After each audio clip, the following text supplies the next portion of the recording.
सुप्रभात बच्चों, आज का पाठ शुरू करने से पहले मैं आपको कुछ दिखाना चाहती हूँ। बच्चों, आप मेरे हाथ में क्या देख पा रहे हो? घड़ी। इसे आमतौर पर हम घड़ी ही कहते हैं। चूंकि मैंने इसे हाथ में पहन रखी है, इसीलिए इसे हम क्या कहते हैं? हथ घड़ी। तो हाथ के लिए जो घड़ी है, उसे संक्षिप्त रूप में क्या कहा गया? हथ घड़ी। तो बच्चों, मैं यहाँ लिखती हूँ।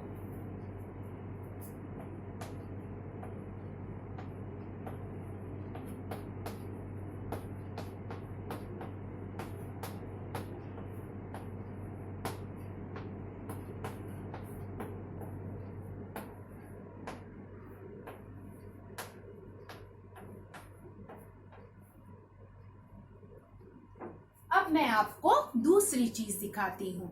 आप मेरे हाथ में क्या देख पा रहे हो? हमारे देश का झंडा, जिसे हम तिरंगा भी कहते हैं। इसे तिरंगा क्यों कहा जाता है?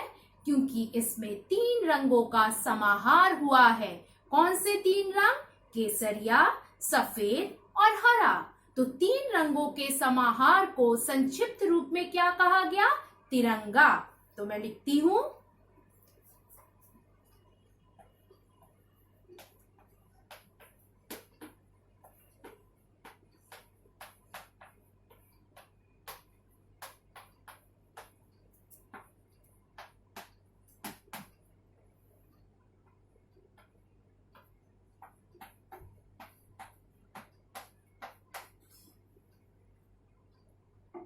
अब आप तीसरी चीज देखिए।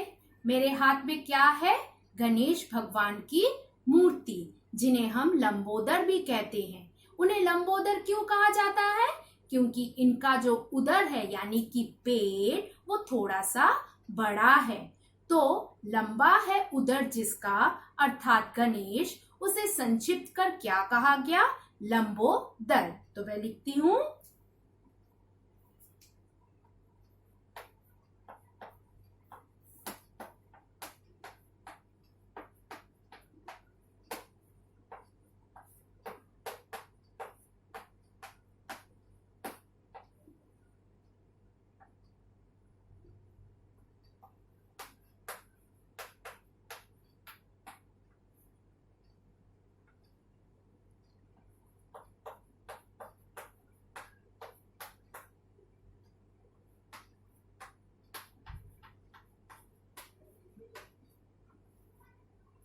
अब आप मेरे हाथ में क्या देख रहे हो?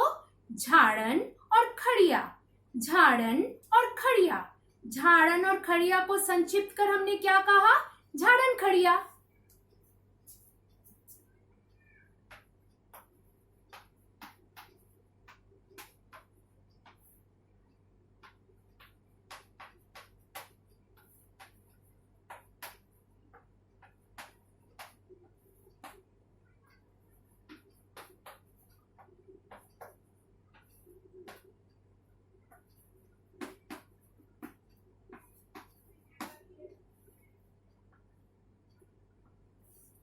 तो बच्चों, अब आप श्यामपट्ट की तरफ देखें।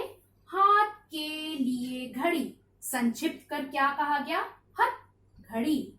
3 रंगों का समाहार, संक्षिप्त कर क्या कहा गया? तिरंगा। लंबा है उदर जिसका, अर्थात गणेश, क्या कहा गया संक्षिप्त कर? लंबोदर। झाड़न और खड़िया को संक्षिप्त किया गया किससे? योजक चिन्ह लगाकर, झाड़न खड़िया। तो बच्चों, इस तरह संक्षिप्तीकरण की प्रक्रिया को ही व्याकरण की भाषा में हम समास कहते हैं। तो आज का हमारा विषय है समास।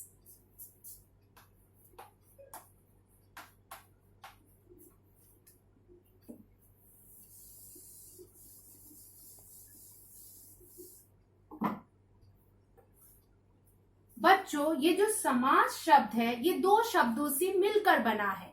सम प्लस आस।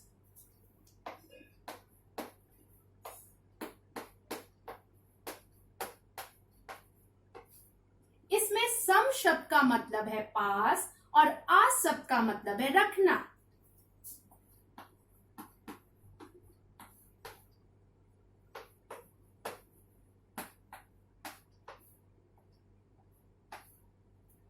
समास पास रखते हैं। किसको? शब्दों को। तो ये जब शब्दों को पास रखते हैं तो शब्द क्या हो जाते हैं? मिल जाते हैं। और मिलने के बाद क्या होता है? ये एक नया शब्द पैदा करते हैं जिसे हम समस्त पद कहते हैं। तो ये जो प्रक्रिया है, जिस प्रक्रिया के द्वारा एक नया शब्द निर्माण होता है, उस प्रक्रिया को ही हम क्या कहते हैं? समास। तो समास की क्या परिभाषा निकली? आइए हम देखते हैं।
तो बच्चों, मैंने क्या लिखा?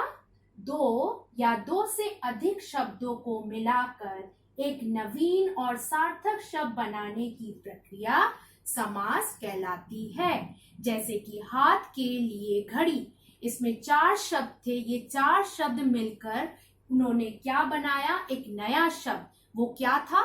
हथघड़ी। तो हर जो शब्द जो बनते रहते हैं, ये अपना विशेष गुण रखते हैं और अपना विशेष गुण रखने के कारण ही इसके जो समास के जो प्रकार हैं वो 6 तरह के हैं। लेकिन समास के प्रकार की ओर जाने से पहले हम कुछ बातों को जान लेना चाहते हैं।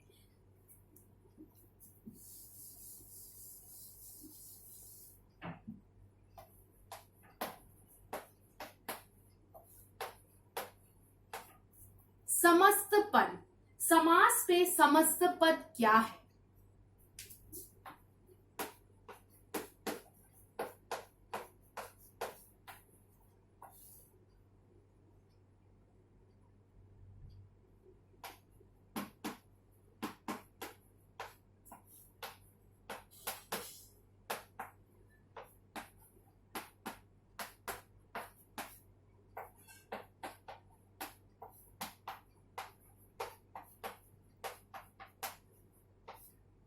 सामासिक प्रक्रिया के बाद बनने वाला जो नया शब्द है, यानी कि हाथ के लिए घड़ी के बाद जो हमें जो नया शब्द मिला हथकड़ी, वो है हमारा समस्त पद। मैं एक और उदाहरण देती हूं, जैसे कि गंगा का जल है। गंगा का जल सामासिक प्रक्रिया के बाद जो नया शब्द बना वो क्या है? गंगा जल।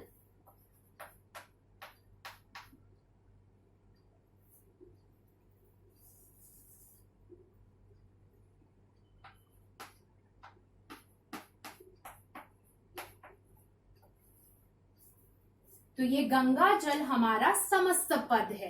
इस समस्त पद को हम सामासिक शब्द भी कहते हैं, यानी कि समस्त पद का एक और नाम सामासिक शब्द भी है।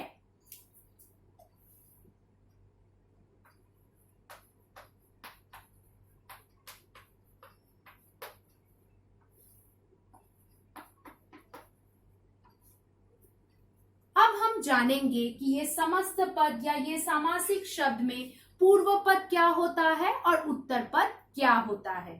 बच्चों, आप देखो, गंगा जल जो शब्द बना है, इस शब्द में जो गंगा शब्द है ये हमारा पूर्व पद है और ये जो जल है ये हमारा उत्तर पद है।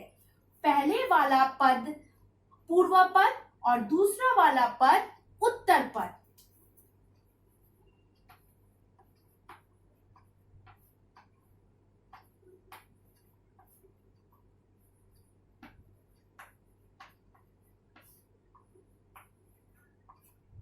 लेकिन बच्चों एक बात ध्यान देने योग्य है कि यहाँ मैं गंगा को पद कह रही हूँ, शब्द नहीं। क्यों?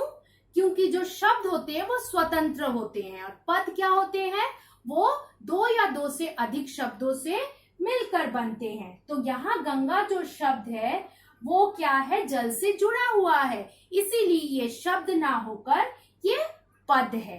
अब हम जानेंगे कि समास विग्रह क्या है।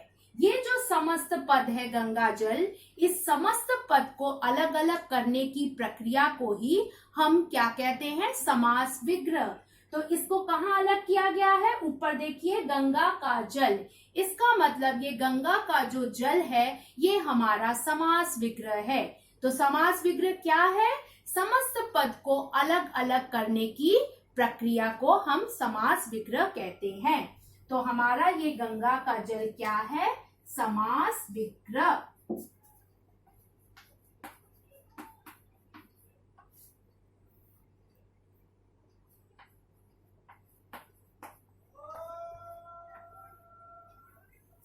तो बच्चों आज की कक्षा में हमने जाना कि समास किसे कहते हैं, समस्त पद क्या है, समस्त पद का ही एक नाम सामासिक शब्द है। सामासिक शब्द या समस्त पद में पूर्व पद क्या होता है, उत्तर पद क्या होता है और किसे हम समास विग्रह कहते हैं। बच्चों आगे की कक्षा में हम समास के प्रकार की चर्चा करेंगे। आज की कक्षा यही समाप्त होती है। धन्यवाद।